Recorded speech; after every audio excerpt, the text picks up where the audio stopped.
mabolongo nyonso egumbamela yo oyo ozali mokeli ya bikelamu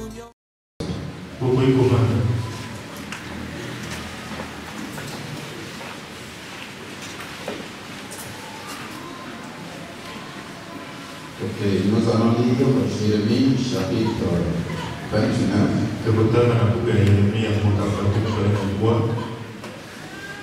Du verset 11 à 13.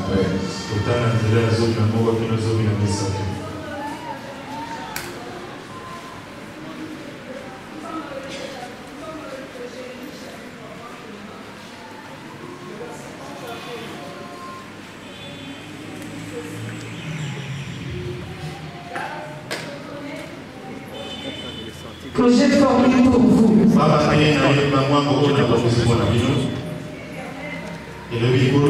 Projet de paix et non de malheur,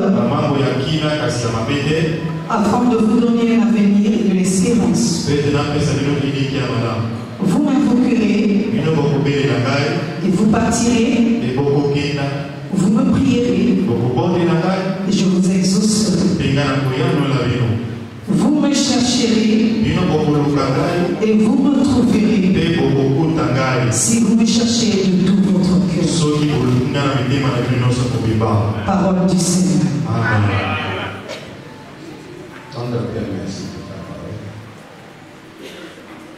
Que tu sois le seul à nous donner la profondeur de cette parole. Seigneur,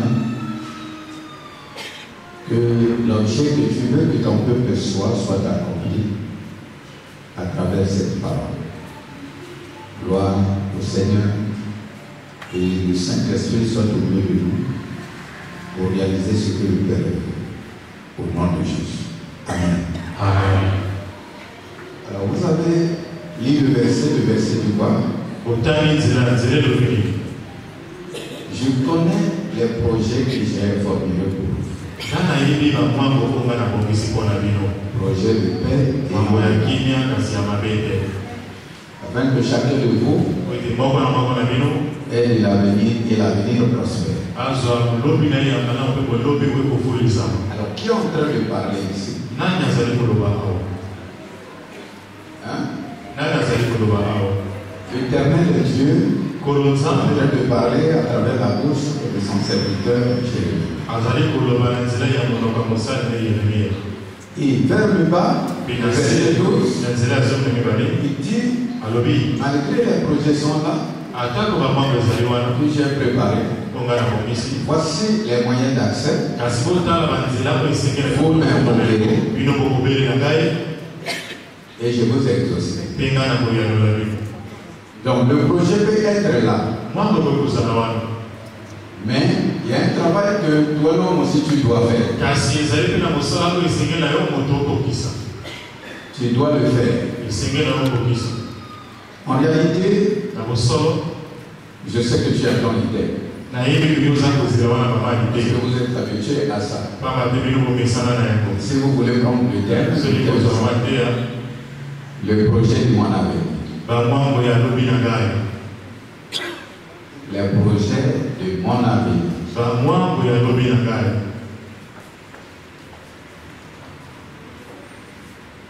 Mais c'est au pluriel, les projets, parce que une seule personne peut avoir plusieurs projets pour son avenir.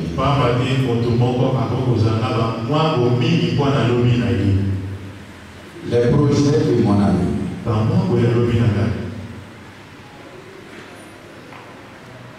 Dieu a le projet planifié pour l'homme. Depuis la création, depuis ton arrivée au monde, Dieu a planifié des bons desseins pour toi.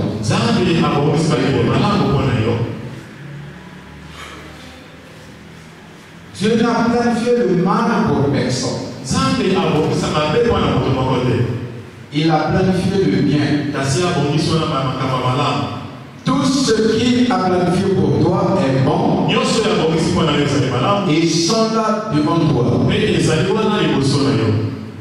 alors le problème c'est toi et moi. Le moyen d'accéder à cette roche. Amen. C'est toi et moi. Tu vas peut-être au fur et à mesure vous illustrer ça par des exemples. Les travailleurs qui sont ici connaissent bien le système des banques. Il y a des fois où les banques planifient les projets, planifient les, comment vous appelez ça, les crédits.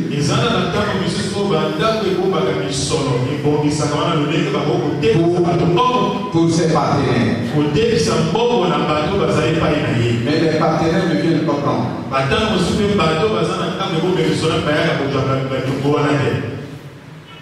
Et parfois la banque les motive de venir prendre les crédits.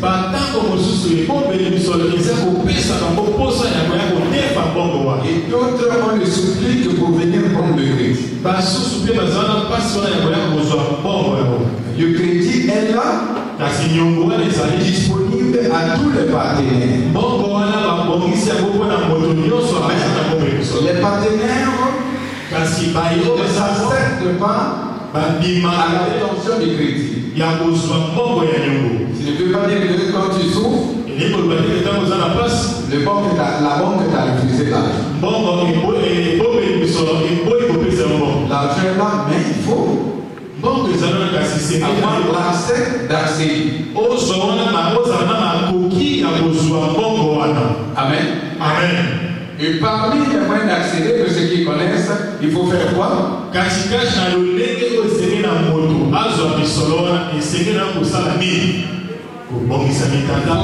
Faire la demande. Ils sont préparés tous les papiers demandés pour accéder à un crédit.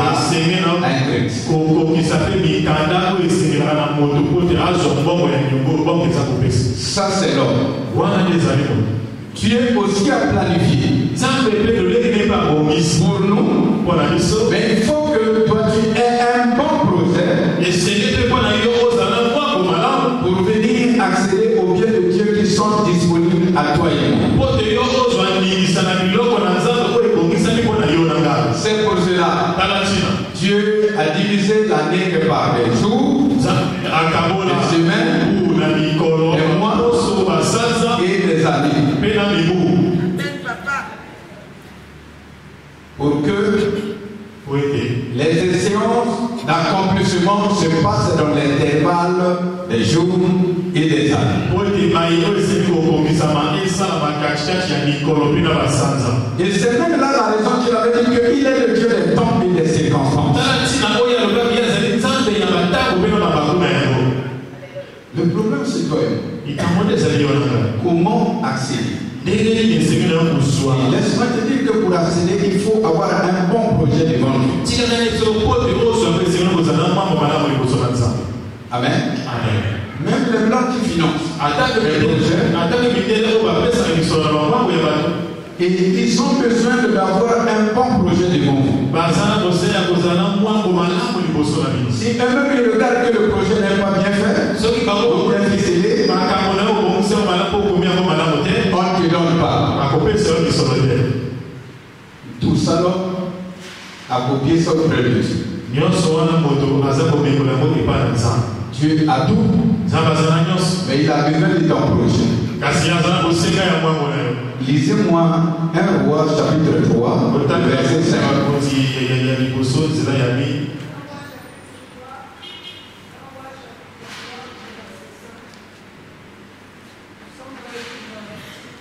Le verset 5, après 5, tu lis 9 à 10.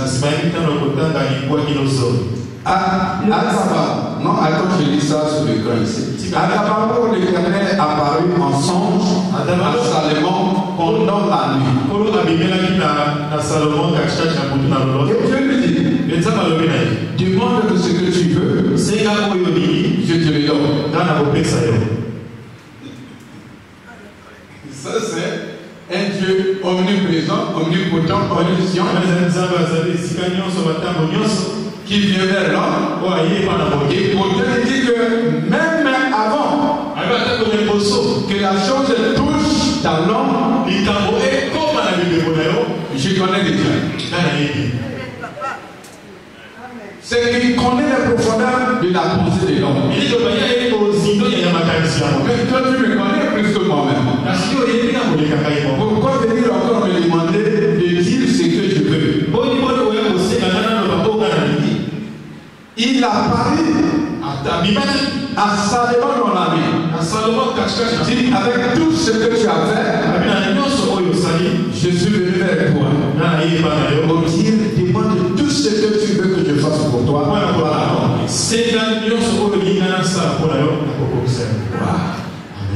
Si c'était toi,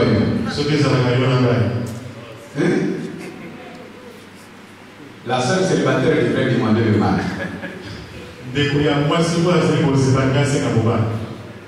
Et le frère devrait demander la voiture. Parce que ça, c'est les deux secrets congolais. Demande à moi. C'est qu'il avait besoin du projet de Salomon. Il avait besoin du projet de Salomon. Bien aimé, servir Dieu, c'est pas une vérité.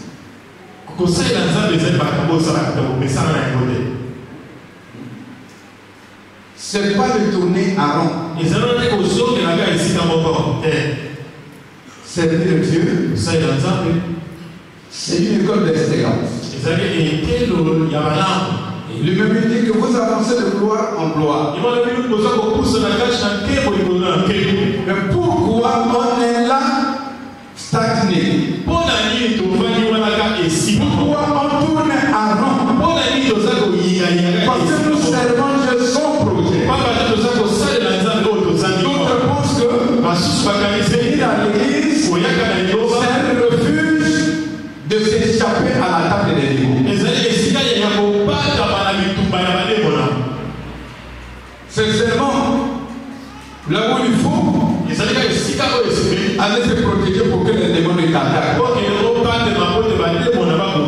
Si c'est ça, c'est le Dieu. Nous sommes les plus malheureux. Parce que le combat contre les démons n'est pas le combat de l'homme. Démon est spirituel. Il est esprit. Toi et moi, nous sommes charnels. Il n'y a pas de combat. Le combat avec le démon, c'est le combat de Dieu lui-même. Lui-même, Dieu combat pour vous. Comme il avait dit à Moïse, si ton peuple de se tait, l'Éternel combattra pour vous. Amen. Mais nous, on s'attelle là. On n'avance pas. Personne ne vient vers Dieu avec un bon projet. Le verset 9 à 10. Écoutez le projet. Salomon avait donné à Dieu. Et même Dieu était étonné à son projet. 9. Accorde donc à ton serviteur un cœur intelligent pour juger ton peuple, pour discerner le bien du mal, car qui pourrait juger que ton peuple, ce peuple si nombreux. Le verset 10, cette demande de Salomon plus au Seigneur.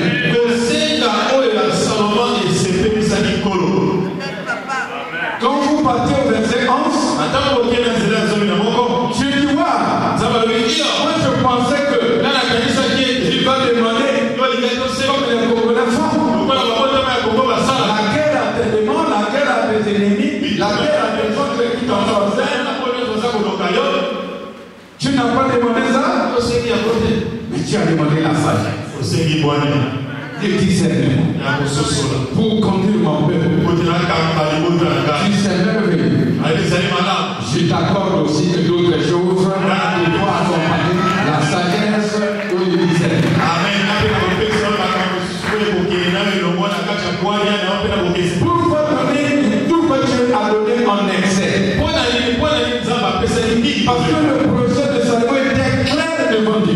bien ficelé.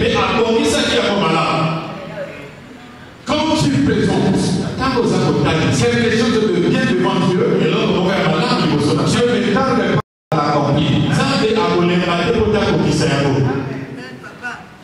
Quand vous voyez la plupart des gens qui prient, c'est d'abord le début de l'année, demande-lui. Qu'est-ce que tu veux être en 2024?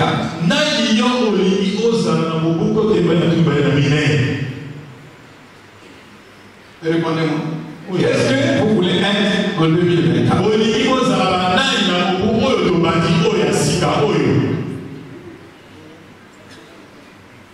Qui peut me répondre? Je sais que la première réponse ici, je vais être en bonne santé.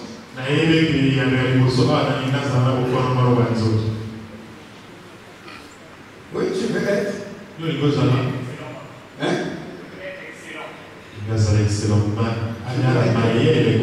Excellent en quoi? Parce qu'aucun homme n'est pas comme Dieu sur la terre. Il est excellent dans tout le domaine. Il faut ficeler le domaine que tu veux être. Il y a des gens qui sont excellents à la danse. Il y a des gens qui sont excellents à la chanson. Il y a d'autres à jouer. Il faut que le domaine de ton excellence soit bien défini.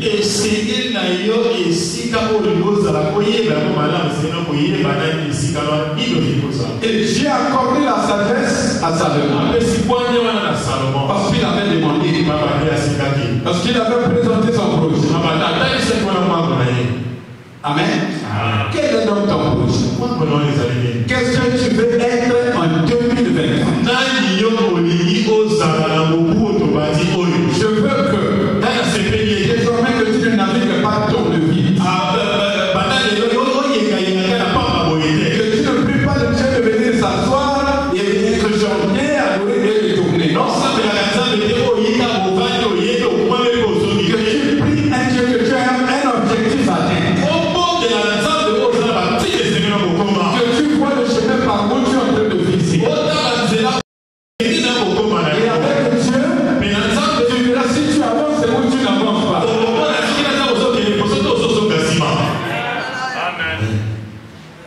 Si ce que tu veux atteindre, Dieu t'accompagne ou Dieu ne t'accompagne pas. Il faut que ça soit clair dans ta tête. Et tu vois, les ingénieurs en génie civil, et quand tu le vois pour les travaux du génie civil, il te présente d'abord la maquette.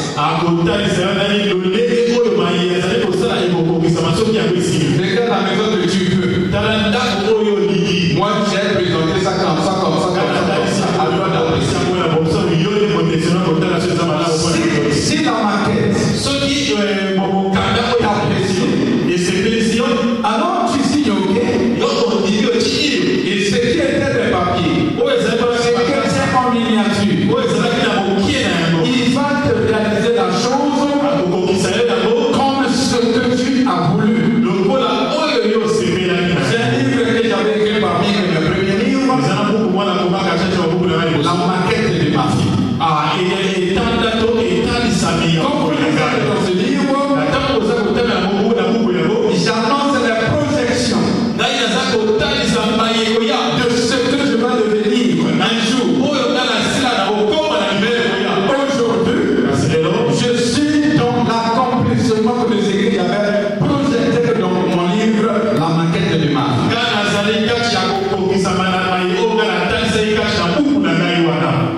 Amen. Salomon avait compris ça. Qu'avec Dieu, on ne vient pas même vite. On ne vient pas même vite. Ça, c'est le verset de Moïse. Et quand Moïse avait dit, on ne vient pas même vite devant Dieu. Il ne parlait pas seulement de l'argent. que tu dois porter comme offrande. C'est-à-dire, quand tu avances vers Dieu, avance avec quelque chose de bien que Dieu le présente. Ne viens pas pleurer sans but, sans projet, sans quelque chose à tête devant Dieu. Sinon, ta prière serait un bruit inutile de toi. Amen. C'est pour cela. C'est pour cela. Si vous lisez les évangiles, Christ pour accomplir un miracle, il avait un terme qu'il demandait toujours à un malade.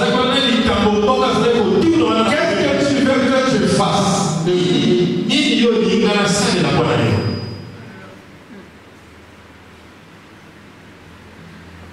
Parce qu'il voulait attendre le projet du malade.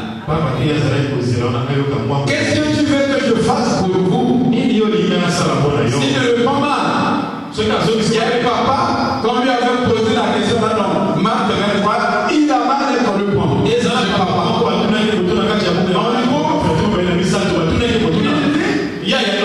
Si tu peux, parce que tu me demandes déjà de demander à tes apôtres de guérir l'enfant, ils n'ont pas pu. Parce que si tu veux.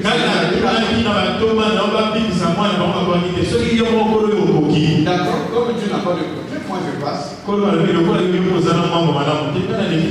Le Seigneur commence à passer. L'autre l'a flashé que tu as mal parlé. Il me dit Seigneur, pardonne-moi de mon incrédulité. Je veux que mon enfant soit guéri. Le Seigneur il lui dit tout est possible à celui qui croit. Si tu ne crois pas, il n'y a rien que je passe en toi. Amen. Qu'est-ce que tu veux en 2024? Qu'est-ce que tu veux devenir? Et quel est le chemin que tu veux atteindre? Quel est ton projet pour 2024?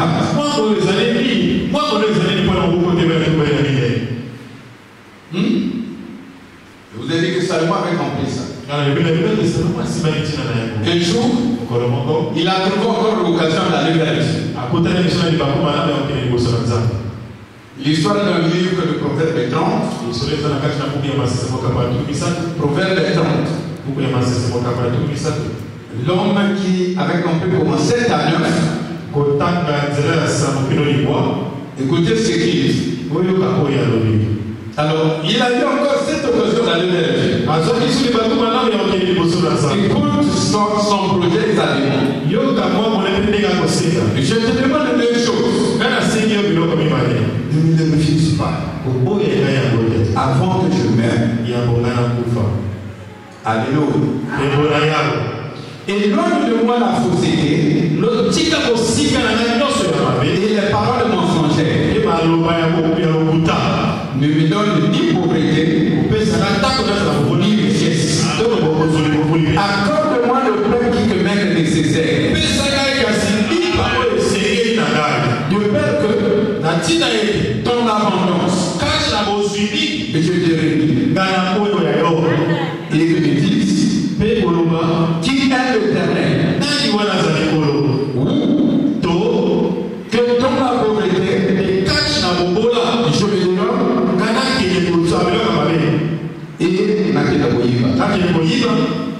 et ne m'attaque au nom de mon Dieu. Comme je vais voler, on m'attaque à ton nom. Ceux qui regardent ce qu'un homme de Dieu a fait.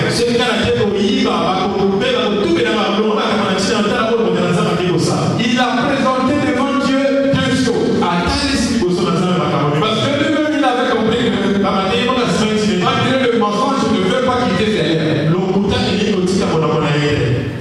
Vous savez? Oui.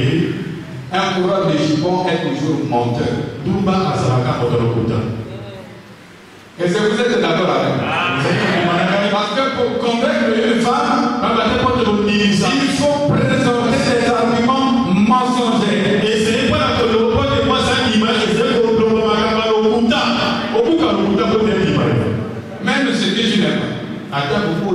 Monsieur de Brazzaville, parfois nous-mêmes il habite de Longa, quand il vient vers une femme, oh, vraiment si tu m'acceptes, je vais t'envoyer à Dubaï. Mais toi tu habites où?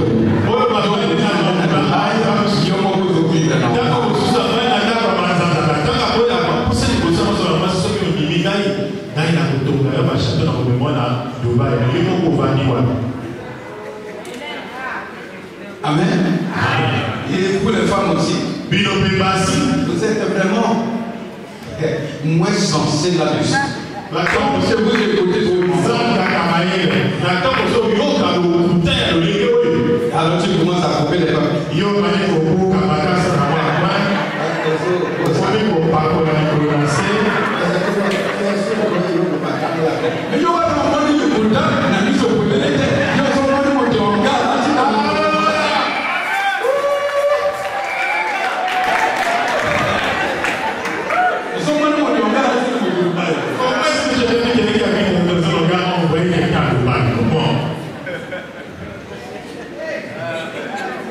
Et après tu acceptes. Faites un effort. Surtout vous les femmes éclairées par la parole. Sinon, la femme sans parole, vous pouvez la tromper même 10 fois.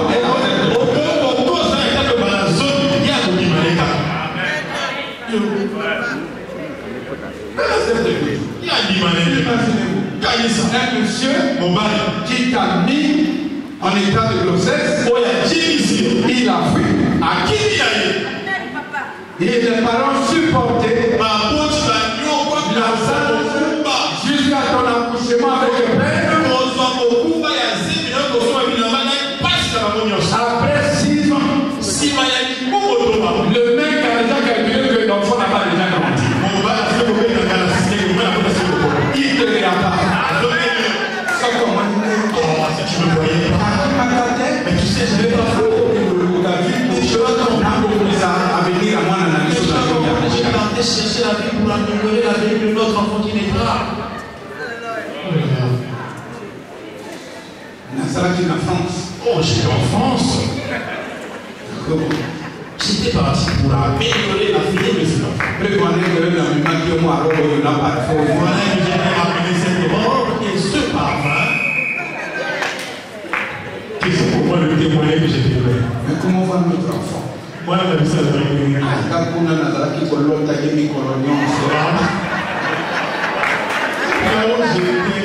je rêvais cet enfant tous les jours. C'est vraiment mon sang. Ah, oh, c'est pas on a ça calculé qui revient pour l'enceinte pour la deuxième fois et pour encore le foyer. Toi aussi tu accordes tout. C'est mieux de aller à qui? Ah, la deuxième grossesse, c'est le cochon. Tu es un cochon maintenant.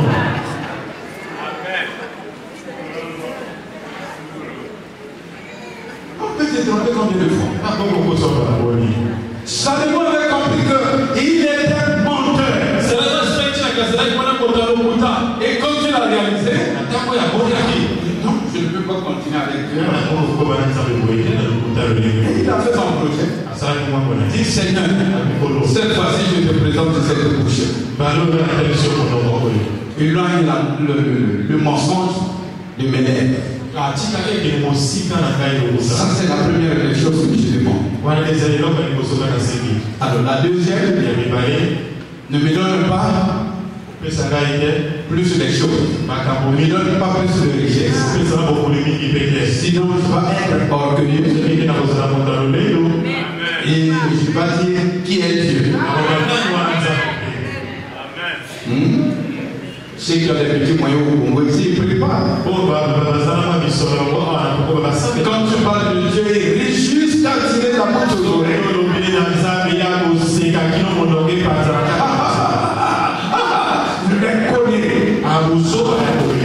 Tu connais que ce n'est pas des religions de la mort. On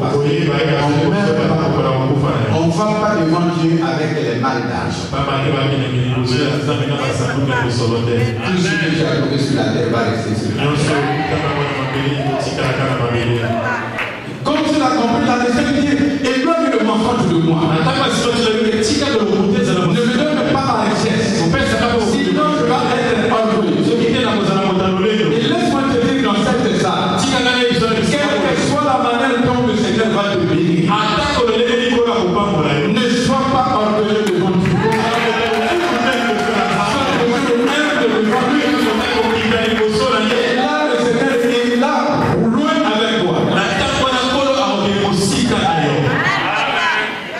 Ne sois pas fanfaron à cause de bien manier. Ne sois pas orgueilleux parce que Dieu t'a donné l'intérieur. Sois toujours humble. C'est lui qui te bénit. Dieu résiste aux orgueilleux. Il fait grâce aux humbles. Et il dit, tu me laisses poser pour vous. Sinon, à cause de la faim, je vais aller voler. Si on m'attrape, c'est ton nom qu'on va blesser. Toi qui vis la pauvreté, mais ça va te conduire toujours au fort. Le fort, que ça soit peu, que ça soit grand, c'est toujours le fort.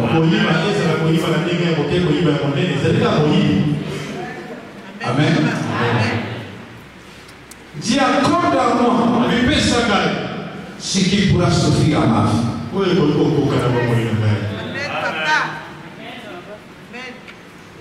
Et ça, je sais que le projet là, je ne l'avais pas. Pourquoi? Demande-moi pourquoi. Est-ce que le projet était mauvais? Dieu n'a pas accompli parce que ce projet est dans le premier projet qu'il avait demandé. Comme tu demandes la sagesse peut écarter le mensonge.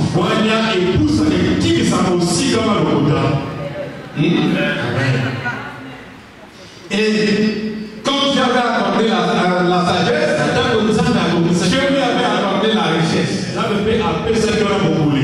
Dieu a déjà donné. Comment tu veux demander encore quelque chose que Dieu a déjà donné? C'est un projet déjà accompli. Vous voyez comment l'homme peut tourner en rond et continuer à demander les choses qu'on avait déjà dit.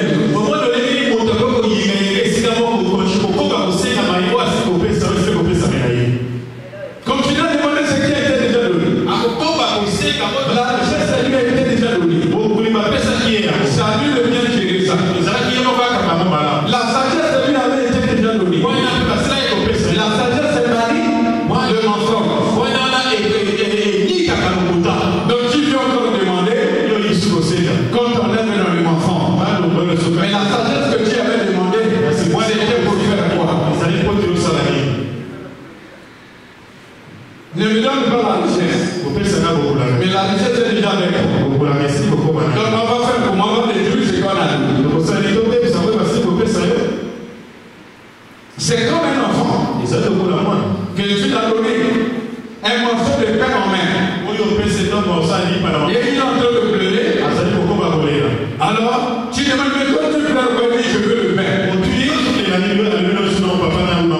Et si toi tu es une maman méchante, la réponse va être quoi? Des coups de gifle. Mais tu pleures le pain, qu'est-ce qu'il y a dans tes mains? Quelle est la qualité de pain que tu veux?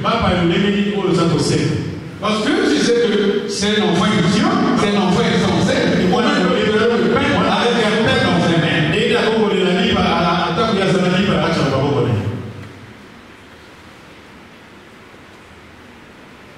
Il y a d'autres enfants aussi. Avec une maman douce. Qu'est-ce que je te fais? Je pleure. Ça c'est toi. Ça c'est pas le pain. Moi ça c'est le pain. L'enfant il a pas encore rien. Moi dans le il pleurait, il ne comprenait pas que C'était un de ses maîtres de paix.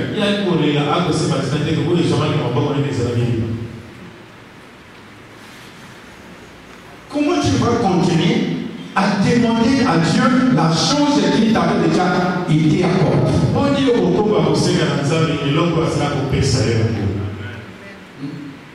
Donne-moi la bonne leçon. Donne-moi la bonne leçon. Donne-moi la bonne leçon. Mais ça fait combien d'années que tu es au Christ?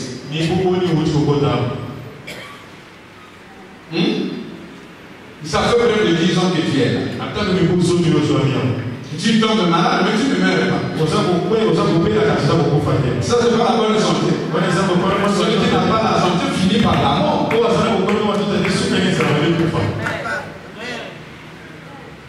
es là, tu es en train de vivre. Mais tu continues à demander ça. Tu ne sais pas que ça s'était déjà accordé. Parce que si tu traverses les années, c'est une preuve qu'il y a la santé en toi. Celui qui n'a pas de santé ne traverse pas les années.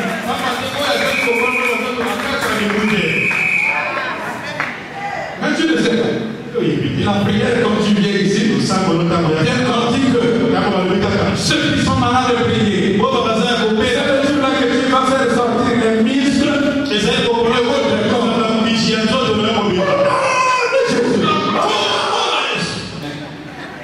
de l'autre côté, tu ne sais pas que tu es guéri, mais tu es en train de créer la maladie.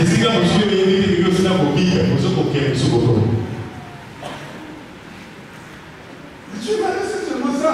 Tu vas rester seulement faire ça.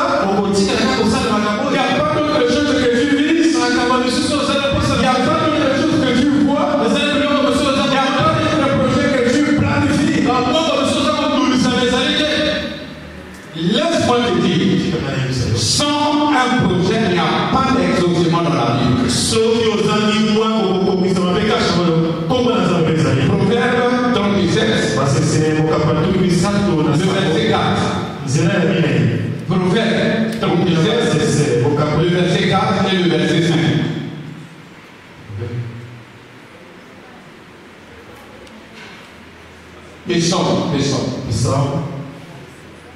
Psaume 37, 4.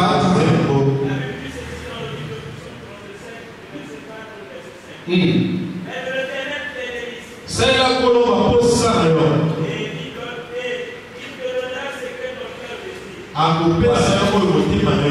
Faites de l'Éternel tes délices. Il accomplira ce que désire ton cœur. En d'autres termes,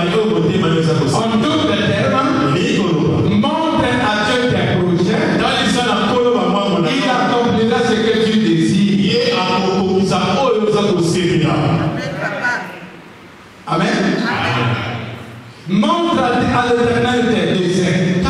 Le projet de tes désirs. C'est ce que tu veux être. Montre à l'Éternel tes désirs. Il accomplira ce que tu veux être.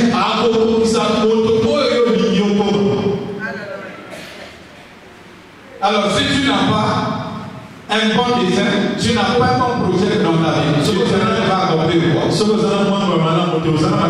quoi? L'unique projet que tu avais, c'est Seigneur, vois mes ennemis. Seigneur, regarde mes ennemis. Seigneur, je dis mes ennemis. Seigneur, j'attache mes ennemis. Ça, c'est un projet. Là, tu vas rentrer dans le projet de Dieu. Celui qui combat les ennemis, c'est Dieu lui-même. C'est lui qui les voit. C'est lui qui les connaît plus que toi. Toi, tu ne connais même pas tes ennemis. Tu ne sais pas que même l'ami que vous mangez ensemble, c'est l'ennemi gelé de ta vie. Mais comme tu vois seulement l'apparence, tu vas c'est celui qui est contre toi. Il n'y a rien de mauvais dans son cœur contre toi.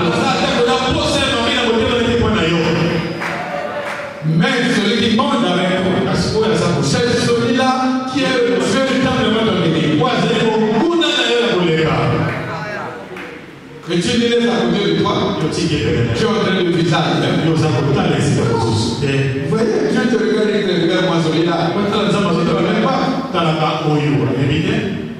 Laisse savoir qui les connaît. Les proches, c'est comme les éloignés. Je connais tes ennemis. Laisse-lui le temps de Dieu. Toi, personne ne t'est projet. Parce que Dieu t'a appelé à la grandeur. Dieu t'a pas appelé à tourner à rond. Dieu t'a pas appelé à être misérable. Dieu t'a pas appelé à être la queue. Il t'a appelé à être la tête. Il t'a appelé à être grand. Il t'a appelé à montrer au monde sa gloire. Vous savez, Dieu choisit les gens pourquoi? Dieu choisit les gens pour faire éclater sa gloire sur la terre. Le païen n'a pas besoin de lire la Bible. Le païen n'a pas besoin de fouiller le Dieu de la Bible. Le païen n'a pas besoin de connaître des versets bibliques. Le païen, sa Bible est ouverte. Il veut voir la gloire de Dieu en toi. Quand tu marches, quand tu fais les choses, et ta manière de vivre, il connaît là où tu as commencé, il connaît là où tu es maintenant aujourd'hui. Quand tu le regardes, il glorifie Dieu. Celui-là, c'est tel. Il est maintenant comme ça. Son Dieu est merveilleux. Il glorifie ton Dieu. C'est ça le Dieu que le palais veut voir. Et Dieu nous appelait pour que nous soyons des pages ouvertes de la Bible devant le monde. Tu nous dises, il regarde ta beauté, il regarde ton bien, il dit, Dieu est merveilleux. Dieu est merveilleux. Il n'a pas de mari, il n'a pas de copain, il n'a pas des jeunes de conséquences. Il est toujours en bon point. Il est toujours bien. Son Dieu est bon. C'est ça. Il nous a appelé à montrer la gloire au monde.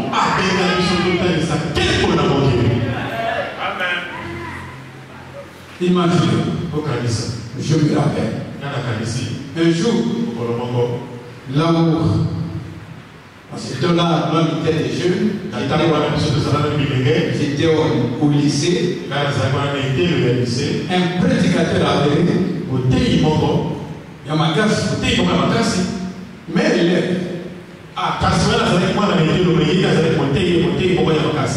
Le jour qu'on avait amené maman Mabissa à l'église, je l'ai reçu. Il avait fait toutes ses beautés de sa manière.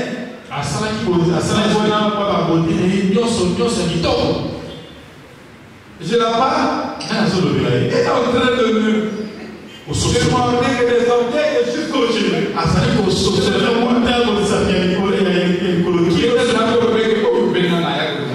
D'autres fois, il est en train de se dire, mais qui est celui-là qui s'adresse à moi?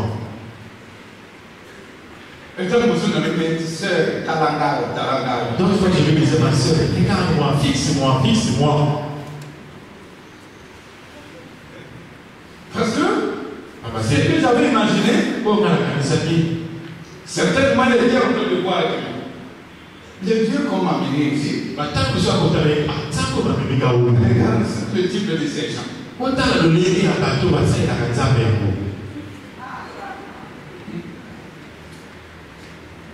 c'est pas seulement elle. Mais il faut prêcher un païen.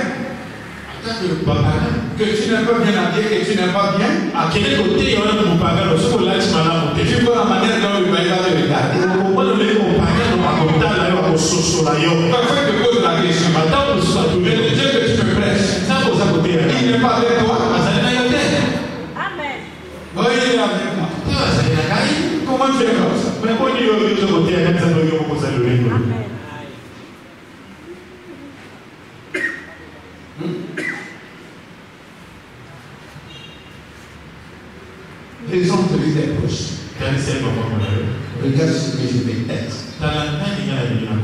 Le verset 5 il dit, après avoir monté tes projets, ce qu'il attend de toi et moi,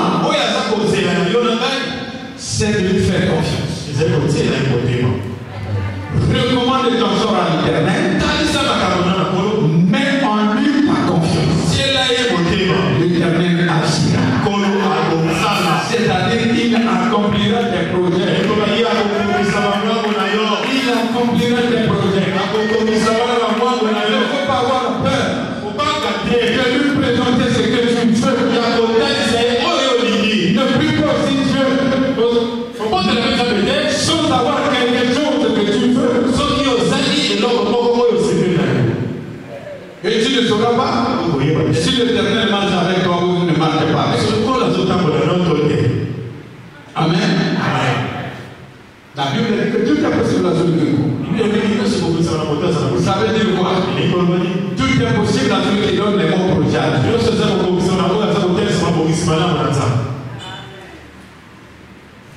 Et aujourd'hui, nous prions son projet. On a laissé Dieu menteur. Ça fait beaucoup d'années que j'ai prié. Il n'y a pas de changement. Laisse-moi te dire, mon frère, ma soeur, Dieu n'est pas menteur. C'est le roi qui n'a pas mon projet de menteur. Dieu n'est pas menteur. C'est toi qui ne connais pas servir Dieu. Dieu n'est pas menteur. C'est toi qui ne connais pas la marche avec lui. On ne marche pas avec Dieu dans le vide. On marche avec Dieu accompagner les projets. Amen. Il accomplira ce que désire ton cœur. Le souhait de mon cœur, que cette année, tu puisses ficeler à Dieu le bon projet de ta vie. Ce que tu veux être.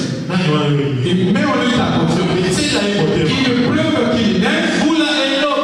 Sois sûr